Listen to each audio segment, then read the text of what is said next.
Okay, this is Unit 3, Lesson 15A. We're going to be talking about piecewise functions. So piecewise functions are simply functions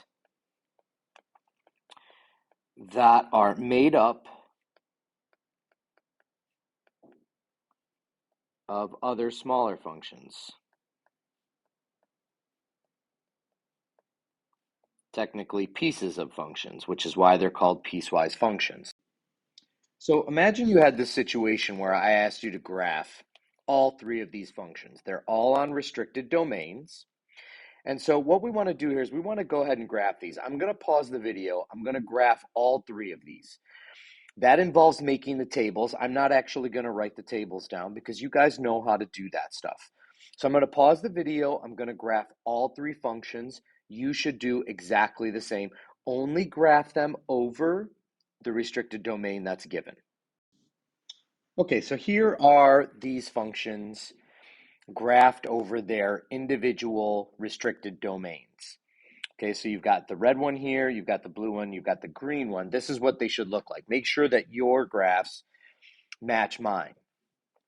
If I were to ask you to graph a piecewise function that consists of those three pieces, notice this piece matches the red, this piece matches the blue, and this piece matches the green.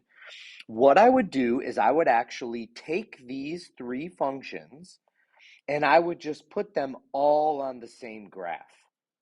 So that's what I'm going to do next. Watch what I'm actually going to do. I can use my technology here to copy and paste these three functions. So watch what I do here.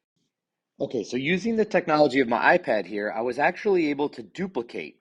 So all I'm going to do is I'm going to grab a hold of these pieces and I'm just going to put them where they would belong on this graph. So this one would go here. This one would go here. And this one would go here.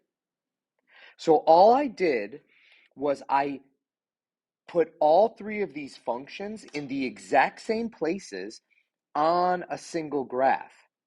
And that's exactly what a piecewise function is.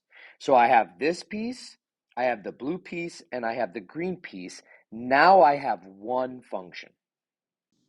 So your process would be for all three pieces, create tables over the specific restricted domain. So you need three tables for this function, and then graph those parts on a single graph. So instead of graphing them separately, you graph them all on one specific one piece of graph paper. So now the last question here is to state the range, which is a reasonable thing to ask. Range is bottom to top. The lowest value on this function is 5, and the highest value is infinity. Notice that this has an up arrow, so this function goes up forever. The green doesn't really have an effect here because the blue has the lowest and the red has the highest. So my range here would be as low as 5, touches 5, negative 5, my mistake, and as high as infinity. That would be my range. And this is the method that we use to graph piecewise functions.